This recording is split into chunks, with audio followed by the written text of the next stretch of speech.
We have our next speaker ready. So, an amazing friend and someone who has been doing quite a lot. You know, though there are many lawyers in this call, but it's not just lawyers. We have non-lawyers here as well. So, women who are doing great in their chosen field, and and one of them is Rita Ezenwa-Okoro, and she is the founder, Street Project Foundation. So, Rita, you are welcome. Good to have you here. Thank you so much. Thank you, Barrister Ifoma Ben. Thank you for the invitation. And you've spoken well. I felt intimidated at some point. I was like, wow, I'm in the midst of legal minds here. But I was like, okay, I'm the daughter of a legal mind, so maybe from that angle, I'm part of the legal luminaries here, and I feel much at home with the women in this room. So thank you, Barrister Ifoma Ben, and your team for this invitation and for organizing this amazing forum called Phenomenal Women. Are phenomenal women in the room right now? If you are, let the emojis blaze, celebrate yourselves. We've been here for hours listening to brilliant minds. We are all phenomenal, not just the speakers. And so it's important that we start off by celebrating ourselves. When Ifoma, spoke to me about this, and she said she wanted us to tell stories.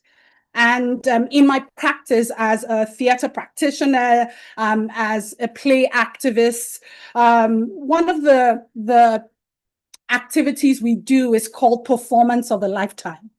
And usually the prompt is, I want you to tell me your entire life story in 60 seconds.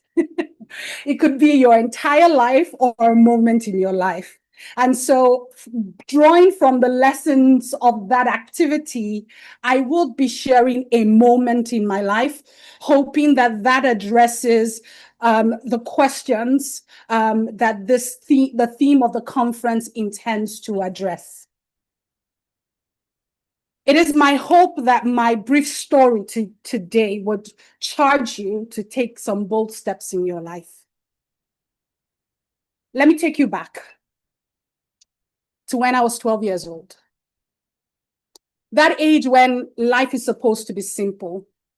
School, friends, laughter, trying to figure out who you are. But that wasn't my story. At 12, I was diagnosed with a thyroid condition. Almost overnight, my body began to change. My neck swelled. My eyes became noticeably bulgy. The kind of physical change that draws attention before people even hear your name, the girl with the bulgy eyes and the swollen neck, before they know my name. And you know how children can be, curious, blunt, sometimes unintentionally cruel. So the decision was made to keep me out of certain social spaces for a while, to shield me from the judgmental glances, the whispers, the awkward conversations that begin with, "What's wrong with her neck?" In those quiet months, I learned something very early in life. I learned what it feels like to be different,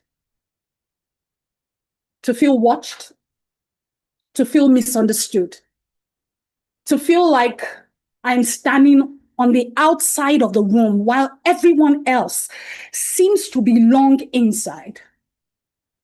When I eventually returned to school, I was not the it girl, not the popular one, not the one everyone gathered around during break time.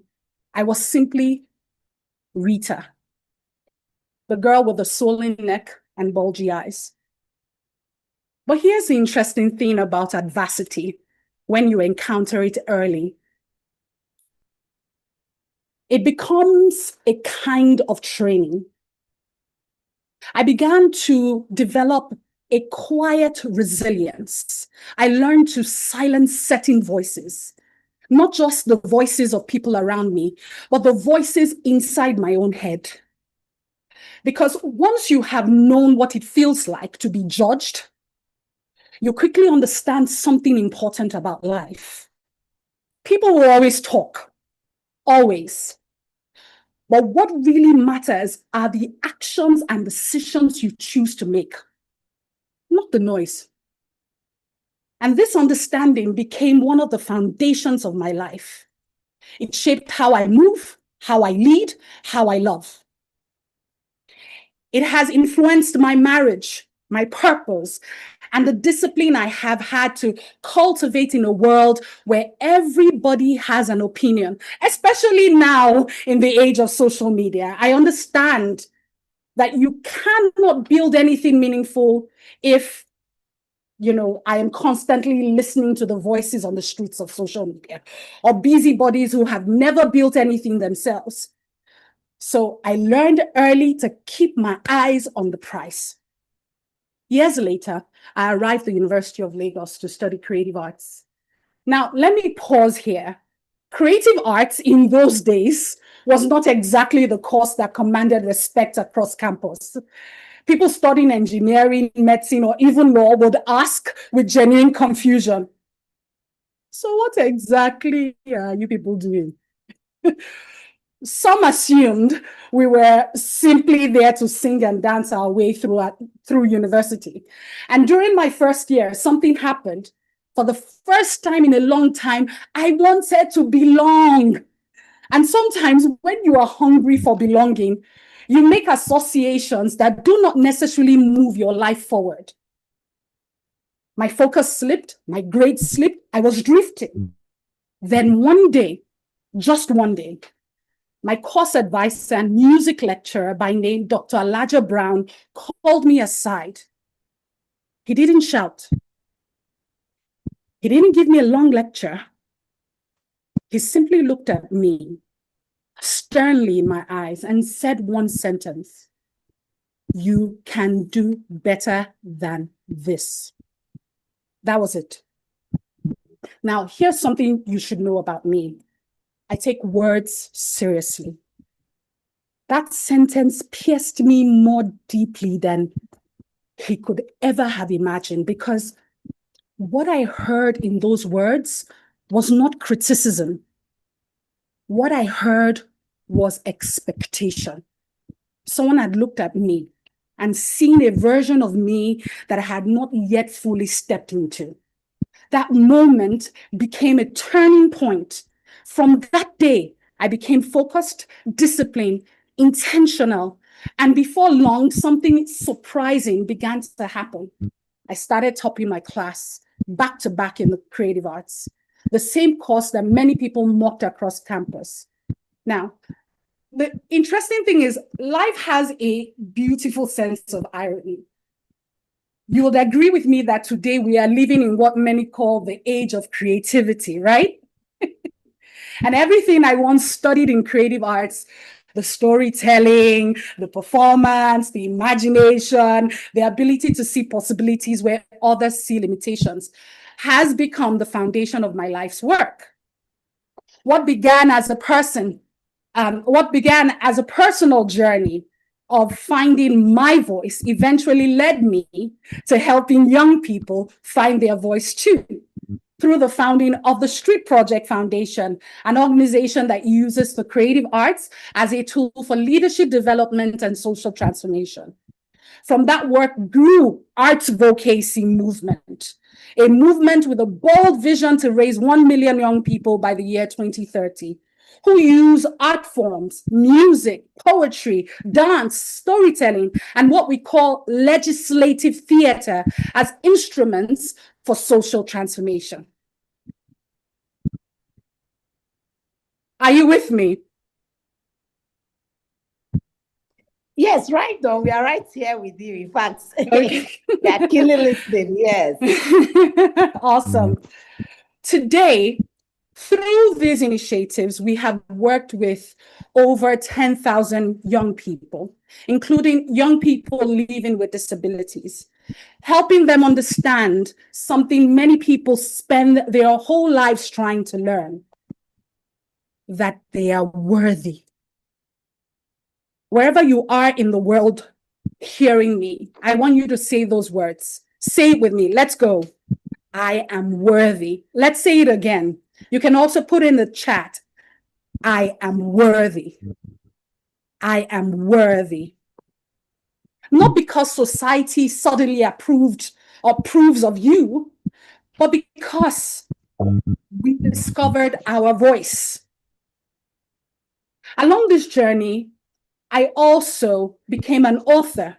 My first book is called Doing, Being, Becoming for the Love of the Creative Arts, a reflection on the journey of growth through creativity, leadership, and the arts. And my second book, Exercise Your Imagination for Leaders Who Want to Play a Head Taller, is on the way. That book explores a simple but powerful idea that imagination is not a luxury, it is a leadership skill. And something interesting happened along the way. By simply committing myself to the work, by finding what I was truly good at and staying with it, I carved out a niche, a very unusual one. I dare say that there's no organization in Nigeria doing exactly what we do, not because others cannot, but because the work requires a particular combination of intention, skill, community, and continuous learning.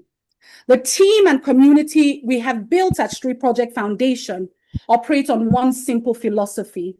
We are always becoming. We are always learning. We are always evolving. We are always improvising with the unknowable. And life has taken me to places that younger Rita could never have imagined. Today, I'm recognized as one of the top play experts in Africa.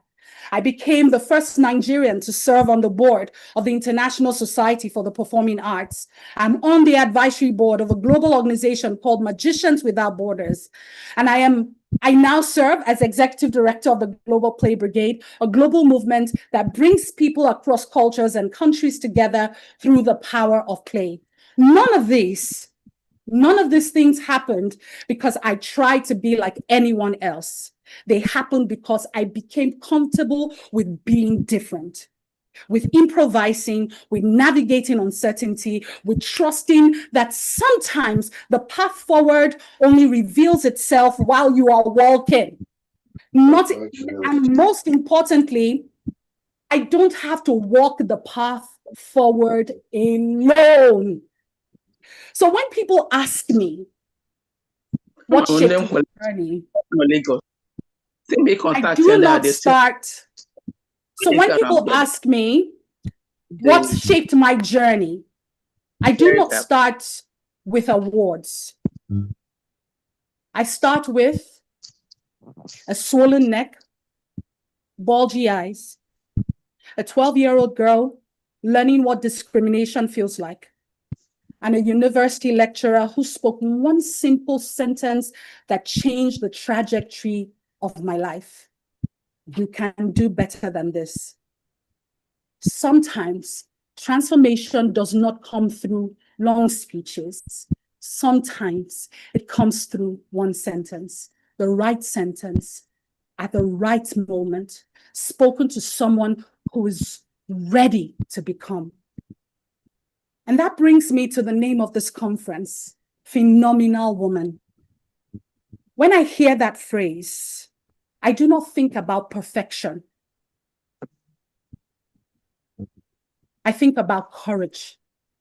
I think about women who refuse to shrink. But here's something I know for sure. No woman becomes phenomenal alone. Behind every thriving I stands a powerful we. Because somewhere along the journey, someone said, I see you, you belong here, you can do better than this, you are worthy. Right now, many women are battling what I call learned hopelessness. That quiet moment when a woman looks at her dream, and whispers to herself, why try? It's not for me. But everything changes when the we shows up for the I. And we've heard many stories here today about how the we showed up for the I. When a young girl who feels different, who is different, hears the voices around her saying, you are worthy. Right on, girl. That is what our world needs today. The currency of empathy, the courage to validate another human being. Because somewhere right now, there is a 12-year-old girl who feels like she does not belong in the room. And the words we speak to her today will shape the woman she becomes tomorrow. My people, phenomenal women. If we want more phenomenal women in this world, then we must become the we that helps them rise. Because when the we rises, the I thrives. Thank you, everybody. Thank you, thank you, thank you, thank you so much, Rita. Thank you. Please, can we have some hearts? Let's show her love. This was a powerful, this is another powerful